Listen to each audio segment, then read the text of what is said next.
Hello, everybody. Finally back after a little week and a half break. I should about say 2 week break that we've taken here. I took that for partly because A, I've been doing videos straight since March, and B, I had some other issues come up for, in particular, as you very well might be able to see on this video, at least if you have eyes, I had to learn that I had to get eyeglasses. So that was one thing that came up during the time period, so it was a well-deserved break, but now we are going to get back into the swing of things here. Now, since I did not, to my knowledge, at least from what I've seen, I did not receive any kind of suggestion for history topics. Again, we're just going to be going off some random ones here and there, and basically there will be some coming up, but I'm not going to make those announcements today. Today I just want to do a simple little video about a very lesser-known topic in history, and this topic is actually kind of related to a very famous movie that some of us may very well have seen, and here's a hint. It may have very well, after seeing this movie may have convinced you to get out of the water. If that gives you any hint, stay out of the water. You were too afraid to go swimming after seeing this movie. If you can guess what movie I'm talking about, it probably starts with J. Yes, children, we are talking about Jaws. The massive Steven Spielberg blockbuster was released roughly, let me think here, how many years ago has it been? I think 45 years ago, 45 years ago this year. It was released in the summer of 1975, immediately becoming not only a major box office success, but becoming one of the most defining horror movies to come out, the defining film to start the summer blockbuster tradition, and it also marked a very, very first time that people really looked at sharks in a horror movie aspect. Now, they had seen sharks in horror, not exactly movies, but they kind of feared sharks beforehand, but if they didn't fear them then before the movie, they definitely feared them with that movie. Now, you may be sitting here thinking, well, I hope to gosh you're not going to talk to us about Jaws as a history subject. No, we're not talking to you about Jaws. But what we're going to talk about has a very, very kind of distinct connection to Jaws. As we all know, Jaws, or at least I hope you all know, Jaws is based off a novel by author Peter Benchley, and it is based on the fictional story of the town of Amity, which is a local little New England seaside resort that thrives on the tourist trade during the summer and its beaches.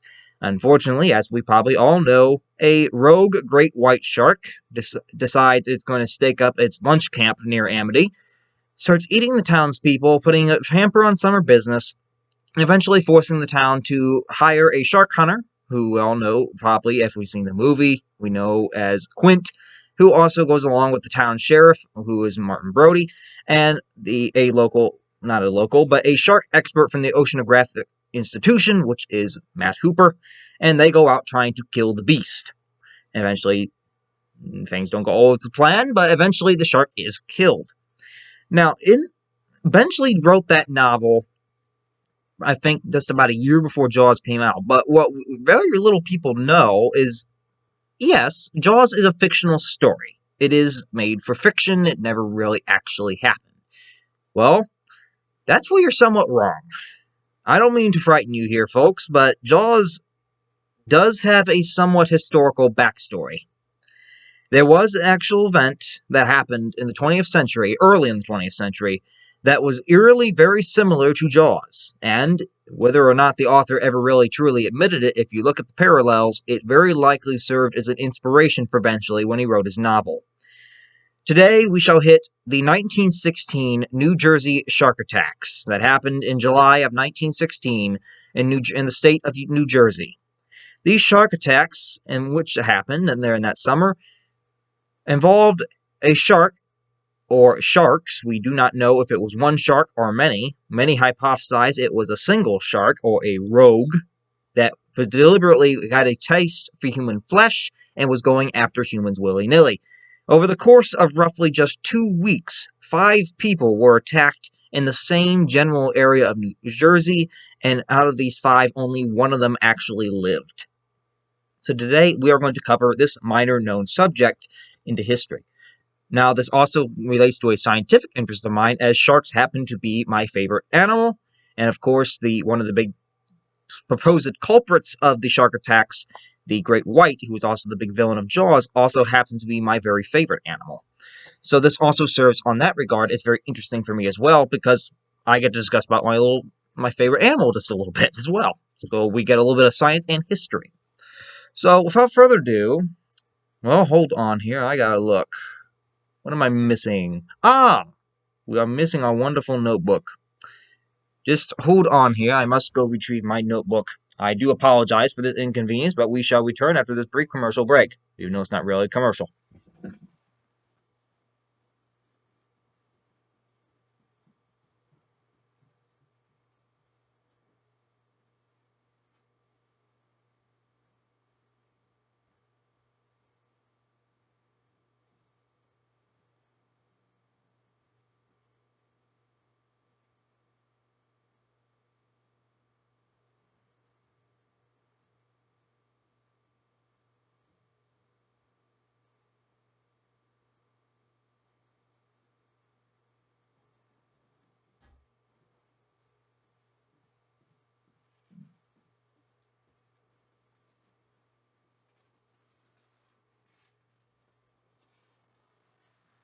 And we are back from the short commercial break.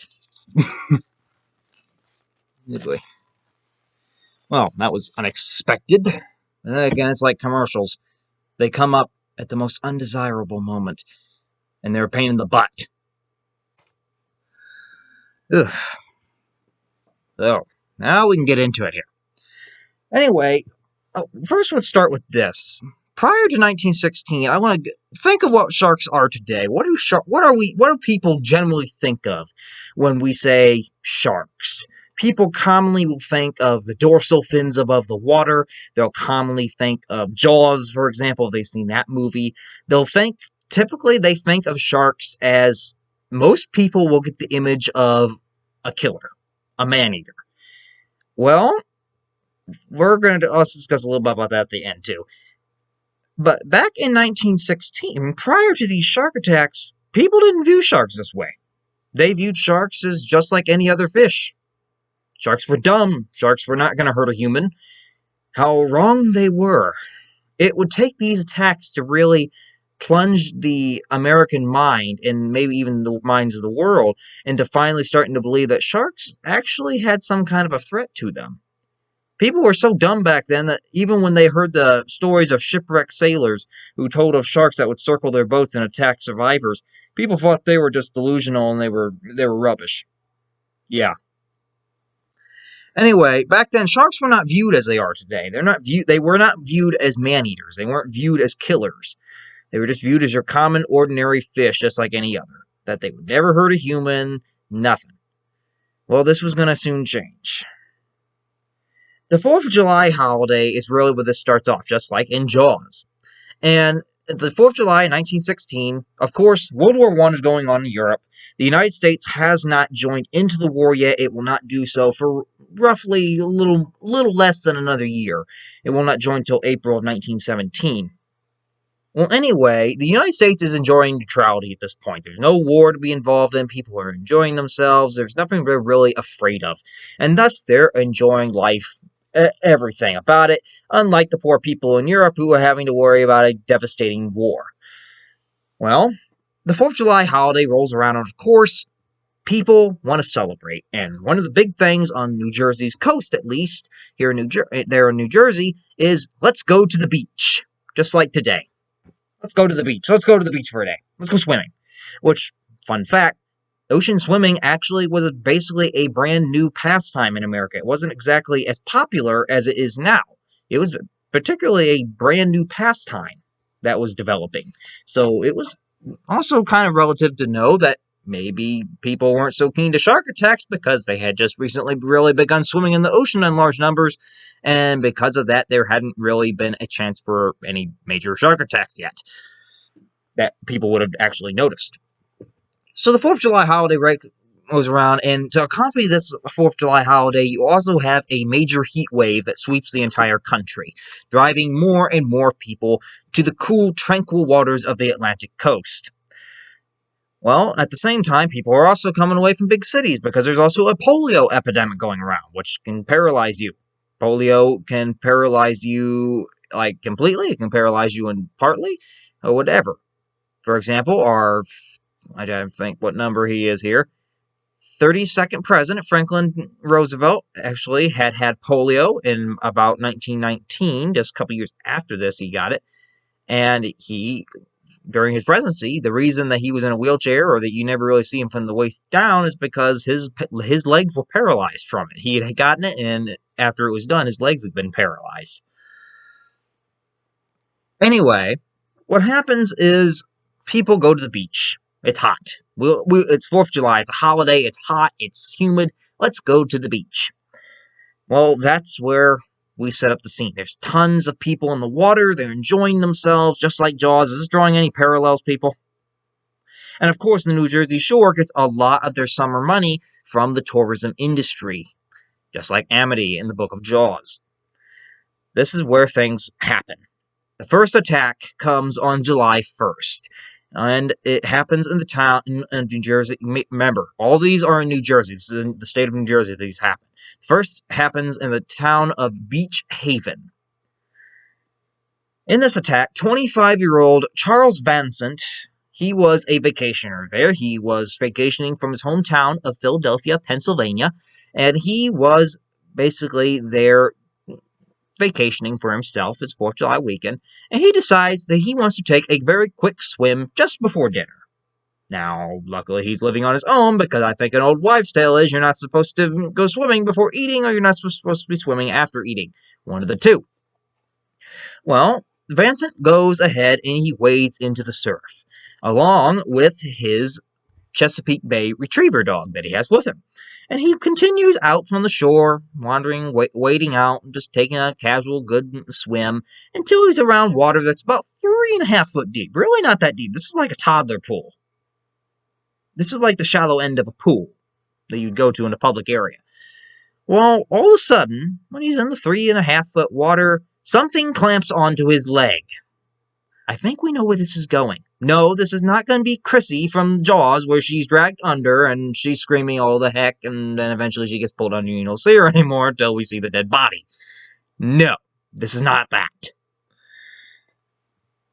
But just before something grabs Vincent's leg, a dark fin did appear, breaking the surface of the water, heading right toward him, and then something grabs a hold of his left leg, which is the shark. Oh, a shark.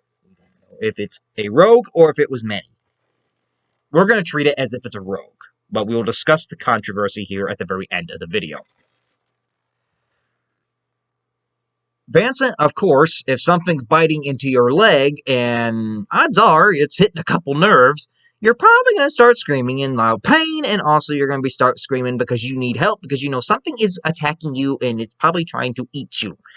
Of course, Vincent starts screaming to the top of his lungs that first thing, he's in pain, and second, he's trying to get help. And, of course, the beachgoers, they do hear his screams, and they start trying to go help him. And, unfortunately for him, the shark's not letting go. The shark is not letting go of his leg. It will not quit biting his leg. And, eventually, some of the beachgoers form a human chain to get to Vincent, and they kind of latch hands with him, and eventually they're trying to pull him in this big, long human chain back to the shore. And the sharks, they're pulling on his arm, the shark's biting his leg. They're trying to pull like a massive tug-of-war. Well, they're slowly succeeding, and eventually the shark does let go, but only when they manage to pull Vincent into the more shallow water, where the shark finally kind of realizes, oh, I'm going to get beached if I go further, and finally, like, well, guess what? I'm letting go of you. I ain't killing myself over you. You're not worth it. Gets off him and swims off before it can be beached. However, Vincent, the damage is already done. When they finally pull him ashore, they take him to the Ingleside Hotel. Unfortunately, the damage to his leg is so severe that he does bleed to death there before he can even be taken to a hospital. The physician who they bring in to examine Vincent's wound on his leg concludes that it was the bite of a shark that had done so, though he could not identify what species of shark might have been responsible for this attack. Well, just the fact that he concluded it as a shark was a shock to many, because remember, people don't believe sharks are man-eaters. They don't believe they're violent. They believe they're just a dumb fish. So to hear that a shark bit somebody and killed him, they're thinking, you're pulling my leg, right? A shark? No, it ain't shark. It's kind of like It's kind of like a Mayor Larry Vaughn in Jaws, where you tell him it's a shark, and he's like, nah, it's not a shark. Well, ocean swimming, of course, continues. Just like in Jaws, Chrissy gets killed, they kind of say it's a shark, Larry says no, the town council says no, and they allow the beaches to remain open anyway. See the parallels here, people? If you've not seen Jaws, by the way, I highly recommend that you watch it, and I will even provide the trailer in here, the original trailer, if I can find it, just so you people can see it. In case you have not seen the movie, you can at least see a glimpse of the trailers that they would have had for the movie. Now, I highly find it hard to believe that if you've lived in this world anytime since 1975, you've probably seen or heard of Jaws. I'm just saying. So anyway, the beaches stay open. There's mild concern, and some scientists even dismiss the factor that maybe the shark wasn't going for Vincent. Maybe it was going after his dog. It was near him, and I'm not saying that was impossible, but the fact that the shark latched onto Vincent's leg and refused to let go, at some point the shark had to realize it was not a dog it was going after if it had been going after the dog. So I don't think it was after the dog. I think it was after him. So what happens is nothing happens. People resume their business. People go swimming.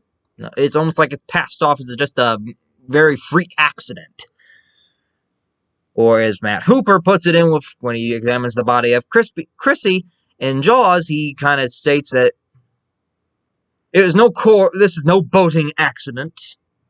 This is no coral reef. And it isn't Jack the Ripper. It was a shark.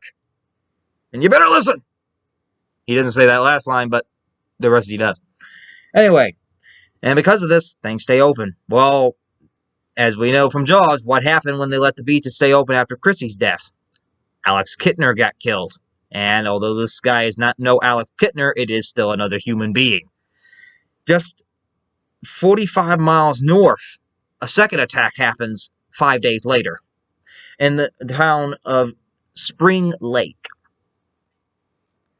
This attack, 27-year-old Charles Bruder. Funny how both guys are named Charles. And they're around the same age, 125, 127. Charles Bruder is a bellboy at the Essex and Sussex Hotel in Spring Lake, New Jersey. And he decides to take a routine lunchtime swim. He would go swimming every day around lunchtime. It was just his routine. So he goes swimming. And about 130 yards from shore, again, still in that shallow water, he is attacked by a shark. And this time, it's a little more gruesome than Vincent. This time, when the lifeguards that come to Bruder's aid finally pull him ashore, they realize something very horrible. The shark, when it bit Bruder, severed both of his legs. His legs from the knee down are gone on both. He's a legless person. And you pull that ashore and he's bleeding profusely. I would too if I was missing my legs.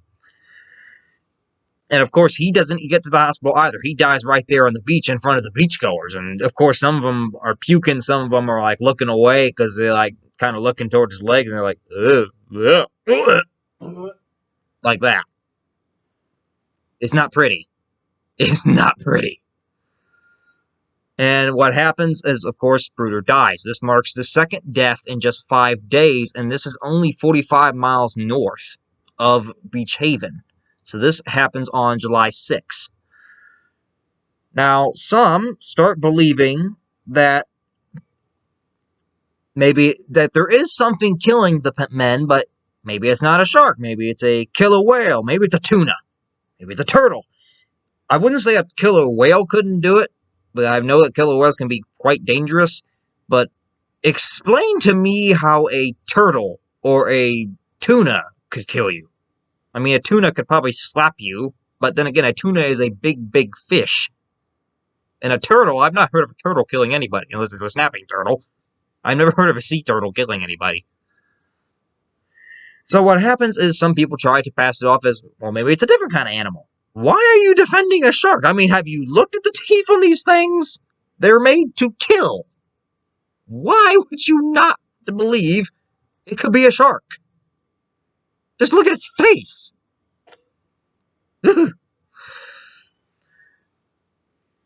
And some even start believe this magnificent theory, and this is related to World War I. Of course, in the United States, there is suspicion over Germany at this time because Germany does have its submarine warfare program, and they know that there's still been heightened tensions with them in Germany, the United States and Germany, which will eventually lead to us entering World War I in less than a year by this point.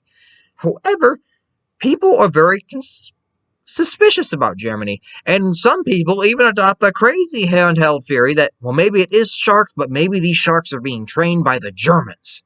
Maybe they're being trained by the Germans, they're being brought over when the U-boats go in the Atlantic, and they're being told to attack U.S. favors. Again, that reverts to the other thing. The Germans may have been smart, but they weren't training animals to kill you. I don't think anybody can kill a shark to go after a bather. I don't think you can train one to do that. Can you? No. So what happens is there are some protective measures that are adopted at the Jersey Shore beaches following Charles Bruder's attack. And these include the installation of safety nets around the beaches where people are going swimming to try to prevent anything from coming really too close to the beach without getting caught in a net and dying and getting tangled up. And they also allow boats to patrol the offshore waters. This is kind of like Jaws, where after, let me think what attack it was. Yes. Right after, I think, Alex Kittner's death, and when they try to argue with Mayor Larry Vaughn about that they need to close the beaches down for the 4th of July, Larry denies that they need to close it down for the 4th of July, but he does allow them to, you can go ahead and put up nets, you can go ahead and put boats out there, and do whatever you have to do to make whatever you think needs to be done to make those beaches safe, as long as the beaches are open. So basically the same thing there, except there's not really a shark that comes up and shows during the middle of it all. So things stay quiet. People start thinking, oh, it's fine. Nothing's going to happen. We're fine. Well, here comes the next 3 attacks happen on the same day. And this happens roughly 25 miles north. And this on July 12th. And this one is very odd because of its location. And this is what really is going to cause some controversy that we're going to discuss here at the end of the video over what shark species may or may not have been responsible. The first 2 attacks happened in the ocean, where you'd expect a shark to be. Brace yourselves, everyone, because I'm about to tell you where a shark attacked 3 people is in the most unlikely of places. A shark attacked 3 people, killing 2 on July 12th, 1916 in New Jersey, in a creek. Yes, you heard me right. A creek. As in, runs in your backyard. A river. And you're probably looking at me like, you are frickin' toying with me. No, I'm not. I am not toying with you. There was an attack in a creek, and we're just going to discuss it right now. And just before we go on, we'll show the map here of where these attacks are taking place. I have a short little map of the state of New Jersey, the coastline. Here's New Jersey. This is a little bit of Pennsylvania shown here. New York City up here with the small New York. But this is New Jersey. Right here we have the first attack, July 1st, right here at Beach Haven. I'm trying to look. Yeah, right here, what this cross X is. This is in Beach Haven. 5 days, this is where Charles Manson is killed. 5 days later, on July 6th, a second attack occurs. About 45 miles north at Spring Lake. July 6th, Charles Bruder is brutally killed by having his leg severed. Both these men bled to death. These occurred in the ocean. The final 3 attacks happened on July 12th. 25 miles north in Matawan Creek. over a mile inland. Tell me something ain't wrong here.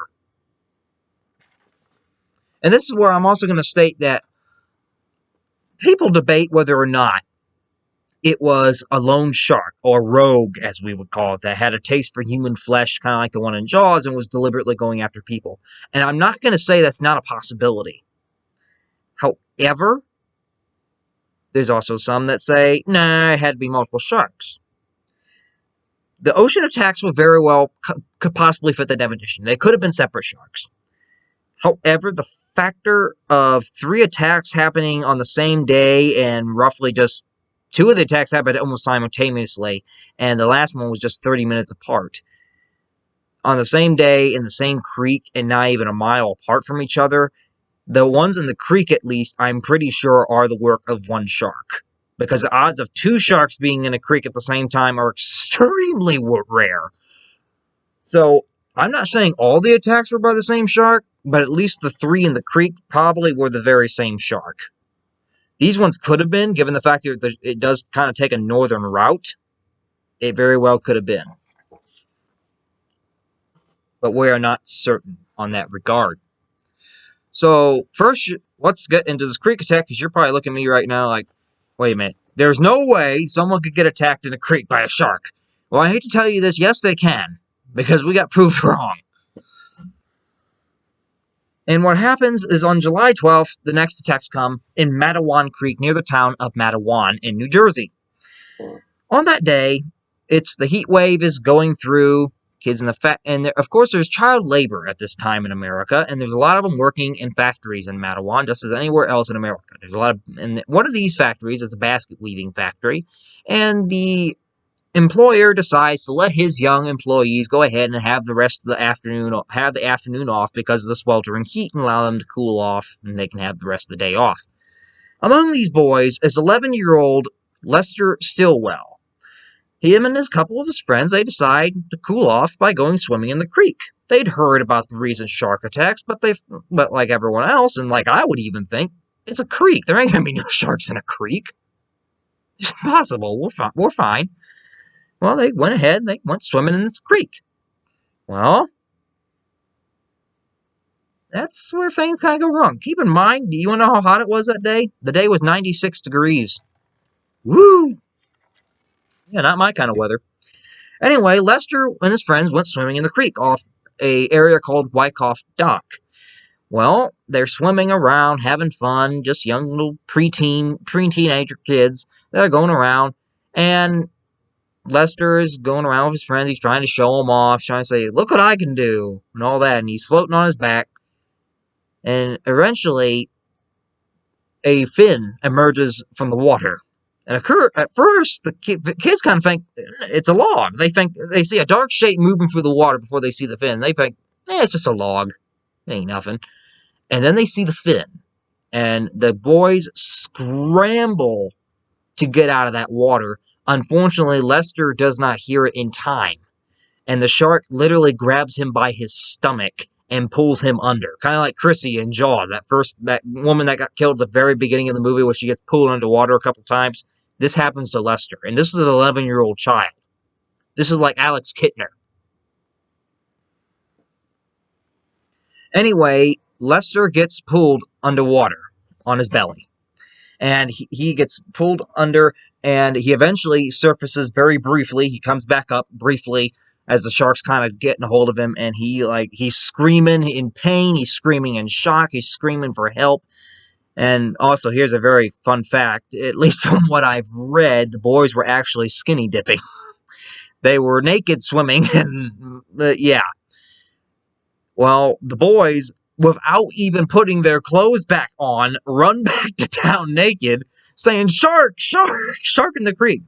Well, there's one problem. Well, actually, there's 2 problems. First thing, how is there a shark in the creek? And second, do you really think anyone's going to take you seriously when, A, you're saying something that should be physically impossible, plus you're running around doing it naked? They're probably going to think you're delusional and nuts. Well, I don't know what convinced the people, but they actually believed the boys. And they go back. And their boys went to go get help, to try to help Lester. And among these people that come with them is a 24-year-old tailor by the name of Stanley Fisher. And he goes along with the rest of them to try to rescue Lester. However, upon reaching the dock, they don't see Lester anywhere, and they finally kind of realize this is no longer a rescue, this is a search. And as they start getting in rowboats, trying to look through the creek, some of them are looking around the banks, trying to see maybe where his body is, see maybe he actually climbed out of the water, maybe he's okay. Some of them thought he had a seizure. They didn't believe the boys entirely, but they thought something definitely was wrong. Well, unfortunately, things are about to get worse. Fisher goes out in his own little rowboat, and he starts kind of going around. He's looking, he's taking his oar and kind of hitting the bottom of the creek with his oar, trying to feel for anything at the bottom. He can't feel nothing. And eventually, he's kind of going around, and eventually, he finds Lester's body. It's floating on one of the banks, on the opposite side of the bank, and he actually decides, okay, I found it, I gotta get it, because his parents are actually right out there on the bank with the townspeople. And Fisher decides the easiest way is going to have to be to dive in and get it. Well, he goes ahead and he dives in to retrieve the body, and as he's dragging Lester's body back to the boat, apparently Mr. Shark didn't decide he wasn't going to leave the area, and he's like, ooh, second course. He comes in and attacks Fisher. And Fisher is bitten on his right leg, and it tears open one of his arteries when it does it. Now, eventually, the townspeople help Fisher. They do get him out of there.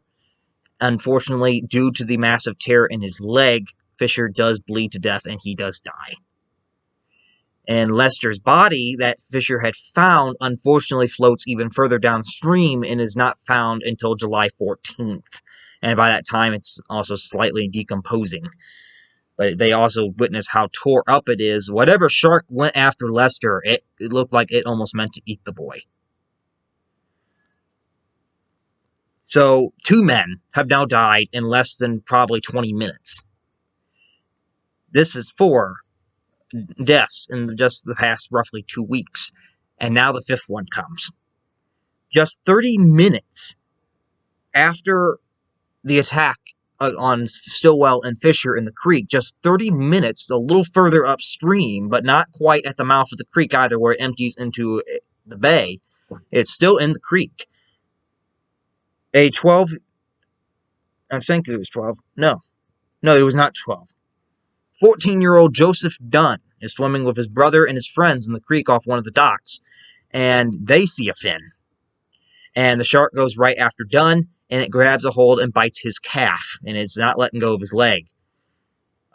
Thankfully, Joseph's friend and his brother do not leave him. And they actually go ahead and they get a hold of his arm, and they're playing like tug of war with the shark. They're trying to get him onto the dock, trying to get him away from that shark. And eventually, they do successfully get Dunn on the dock. They get him away from the shark. And luckily for him, he did survive. Dunn was he was taken to the hospital. The doctors assessed the damage. They bandaged up his wound, and they did assess that he would live and he would actually be able to keep his leg. He did keep his leg. He did lose a little bit of his calf, though, to the shark. He was the only survivor of the shark attacks, the only one that got attacked and actually lived. And he was released in September. So now we've had 5 attacks. The attacks are done. But the people are fearing there's more to come. And there probably would have been more. So now there's this big manhunt that goes out for this shark. They want it dead.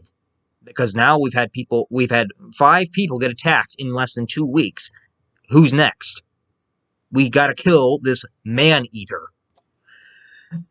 So after the creek attacks, the public kind of goes shark crazy, as you would term it, and they start offering a $100 reward for anyone who will kill this shark, or this man-eater as they term it. There's people that go around the creek from all sides. There's people running down the creek with pitchforks, spears. They run down there. Some of them are running down there with shotguns. And one of the most craziest things, they're so paranoid, there's some people who are reported to have gone down there, and there's actually evidence to support it. They were throwing dynamite to the creek. At anything they move. Even anything that moved, they saw that they would see move, they threw dynamite at or shot a shotgun at. Even if it was a little bluegill, dynamite, shark. They're paranoid, and I don't blame them. It's kind of scary to think that there was a shark in the creek. And they know that the shark's not going to go further in the creek. He's probably going to try to go back toward the ocean. So they start kind of going toward the mouth of the creek and into where it empties, which was Raritan Bay. So they start trying to go there, trying to get a hold and hopefully stop the shark before it escapes. So they start doing everything they can to try to get rid of the shark. Just so we have some images here. Right here we have an image of Lester Stillwell and Stanley Fisher. Stillwell was the young boy that was killed that day. He was killed by the shark. His friends went ahead and tried to get help.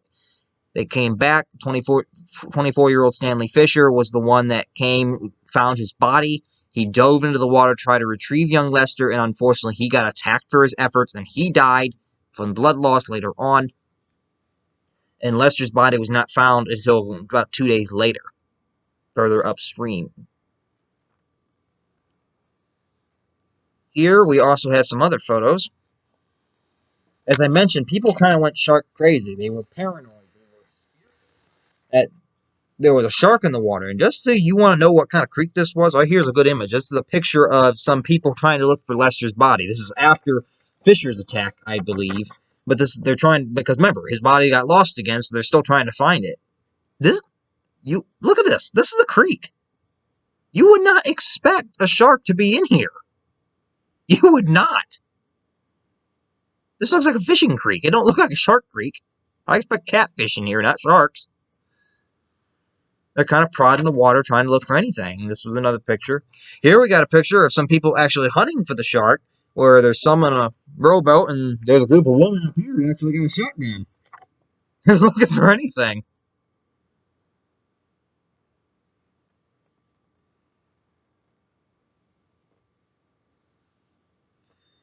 So what happens is, eventually, people are panicking across not only New Jersey, but they're panicking across the nation. And there's actually, many of them start sending telegrams to the federal government. They want the government to do something about this, because they said the sharks are becoming man-eaters. We need to get them out of here. There's a big group of man-eaters off New Jersey.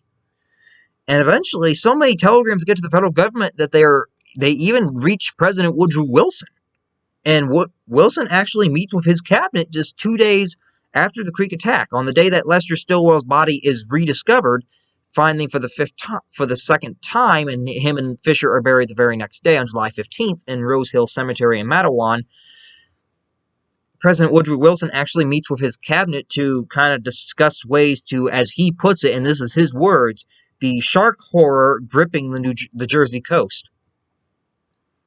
Wilson even decided to authorize the Coast Guard and the fishing bureaus to, as he quoted, as I'm quoting him, rout the sea terrors, the sharks. Well, on the same day of July 14th, on the same day Lester Stillwell's body is rediscovered further upstream, out in Raritan Bay, shark hunter Michael Schessler, who is a German-American, he's fishing off his boat in Raritan Bay. If you don't know where Raritan Bay is, it is on our map that we did have. Let me take a look here. Matawan is right here, and right here is Raritan Bay. Anyway, he's in Raritan Bay, and he's got a drag net out. He's got a big old net out, and he's just waiting for whatever comes. And eventually, he gets a young great white shark in the net. Schessler fights over an hour with this beast. Eventually, he kills it by using his broken boat oar but to stab its head and hit it in the head half a dozen times before it's finally dead. He brings it ashore, and he actually catches this right near the creek mouth. So it's kind of shocking. It's a young one too. It's not the average great white can get up to about average between 12 and 15 feet long. This guy was only probably 7 to 8 feet, but it's young. Anyway, Schessler, after he kills it with his broken oar, he does gut the shark to open it up and see what it ate last. And it's purported that they found over 15 pounds of fleshy, bones and remains, and supposedly upon doing an autopsy of these remains, it was determined that these remains were in fact human. Yeah. If this is true, that means this shark's been doing a lot of dining for the past couple days on a very particular meal. So people start believing that this is the Jersey man-eater, that Chesler's caught it. And later, he actually decides, instead of handing this over to scientists to make their assumptions and their investigations on this, he takes the shark on tour and then puts it up in his shop in Manhattan. He puts the body up in his shop. Now, many have disputed whether or not this was the shark responsible for the attack. And there have been a lot of debate. The one positive thing that might work to actually say that maybe this was the factor that after the shark was caught, the attack ceased. There was no more. So it's very possible this might have been. However, there are a couple gaps. And before we go further, we'll go ahead and I'll show you our photo. This is the only really known existing photo of Chester holding the shark that he caught that supposedly, after they cut it open, had human remains inside it. This is the young great white that he caught that, after they cut this open, supposedly had about 15 pounds of human remains. Yeah, it's not your typical big great white. It's a young one.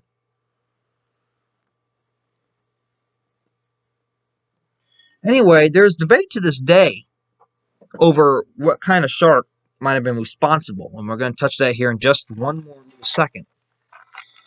The one thing that really comes out of this whole scenario is the fact that people's minds are changed on sharks. Their view of sharks is dramatically altered.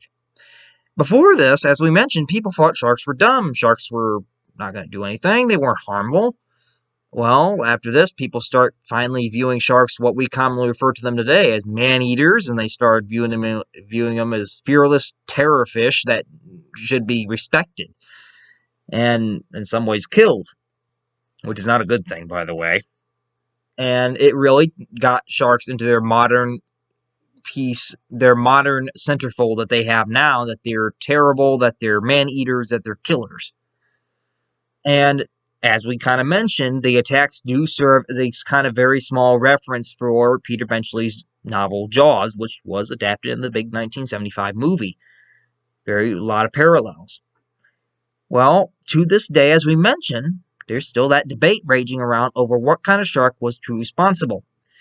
There are roughly 3 major shark species that are incredibly dangerous to humans, are responsible basically for more attacks on humans than any other shark, at least from what we know. And these are the bull shark, the great white shark, and the tiger shark. The two that are very common, the 2 suspects from the Matawan Creek attacks and the Jersey Shore attacks as a whole are the great white, of course, because that is the one that was we actually had one that was caught and supposedly had human remains, and the bull. Well, you might wonder, well, why would we suspect the bull? They caught the shark. Well, we do not have confirmation whether or not it was actually human remains, because he never handed it over to scientists. And second, there is a small problem. If this was truly a rogue shark, it means it would have gone after humans in all these instances. And I'm not saying that's impossible. But the one thing comes is the fact that 3 of the attacks happened in a creek. And you might wonder, well, what's the problem with a creek? Well, sharks aren't supposed to be in a creek. Great white sharks do not go into creeks. Bull sharks, however, are one of the few sharks on this planet that can actually breathe fresh water. They can filter and breathe in fresh water. They have been found in the Mississippi River, for instance, as far north as Illinois. So the factor that 3 of the attacks happened in a creek kind of points that maybe it was a bull shark. And it was later discovered that the bite marks on Joseph Dunn, who had survived, his bite marks seemed to be more in contrary with a bull shark than they were for great white. But we do know, but in support of the great white theory, again, the shark was only about 7 foot long. It's not that big. It very easily could have fit in a creek. Bull sharks get to around 8 foot, maybe 11 feet long at their biggest.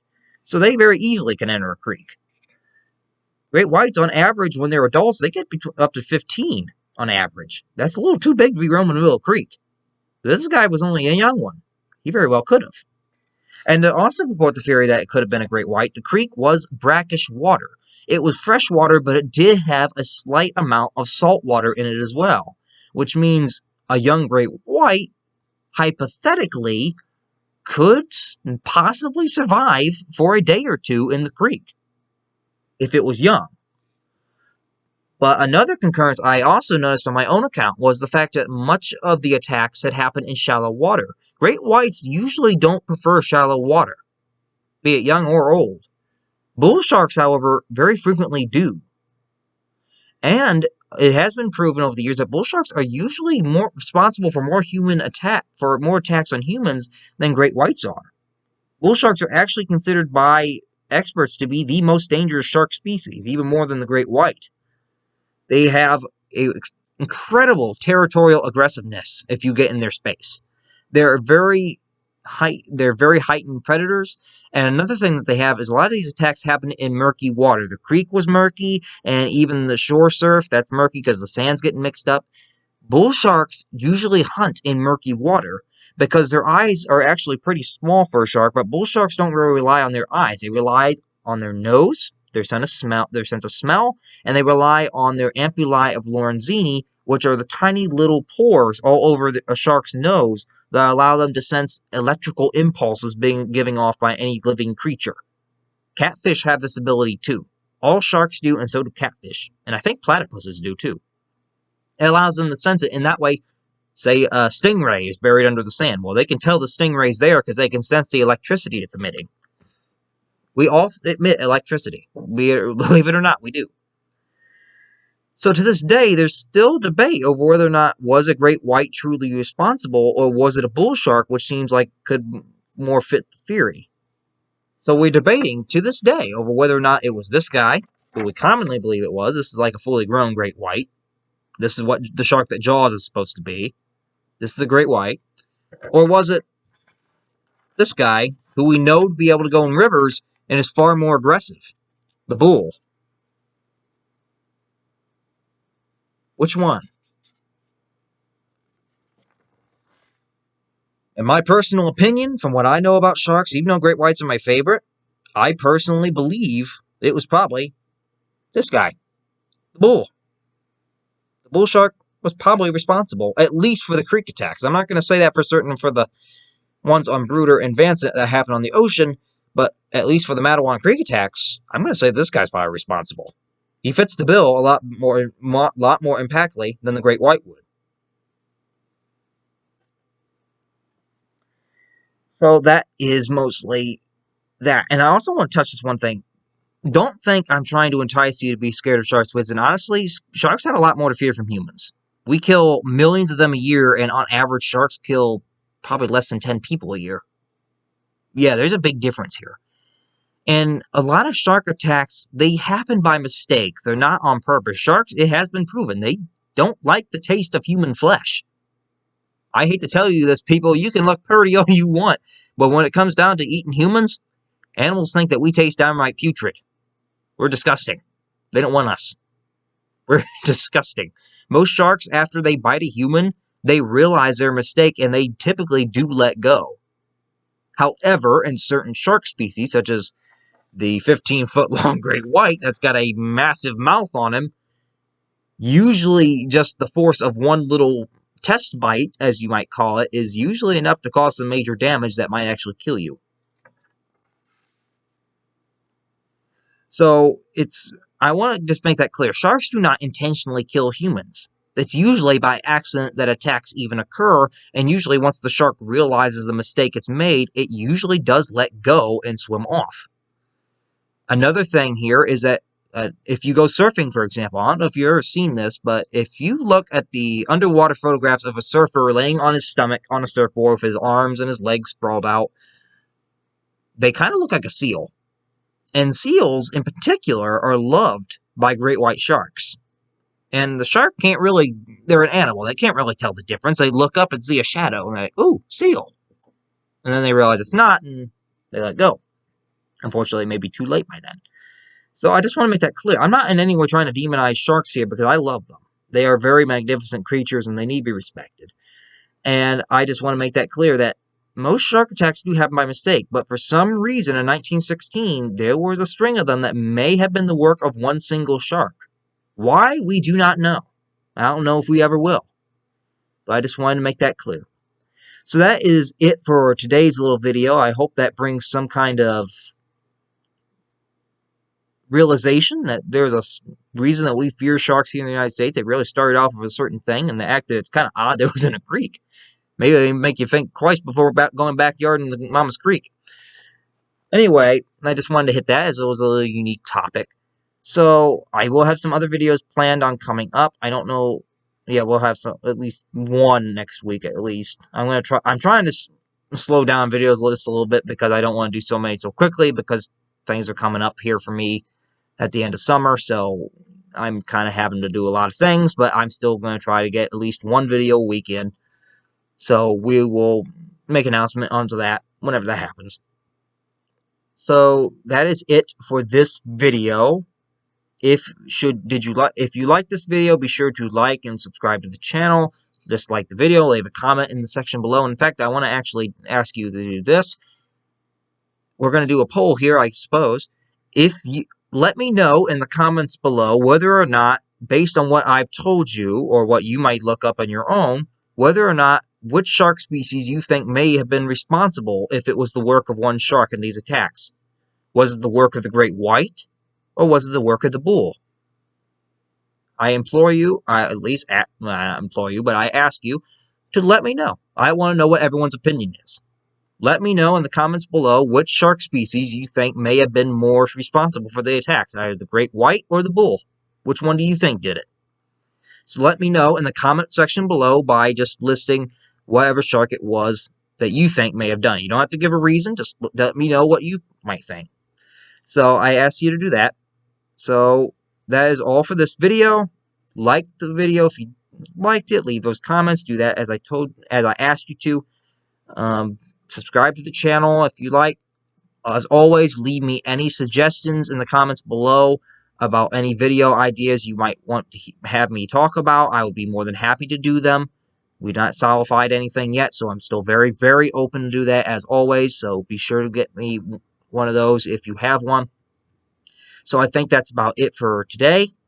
So hopefully everyone has a good rest of their weekend, and hopefully everything goes smoothly, and hopefully no one gets killed by a shark. So good night, and may God bless you all.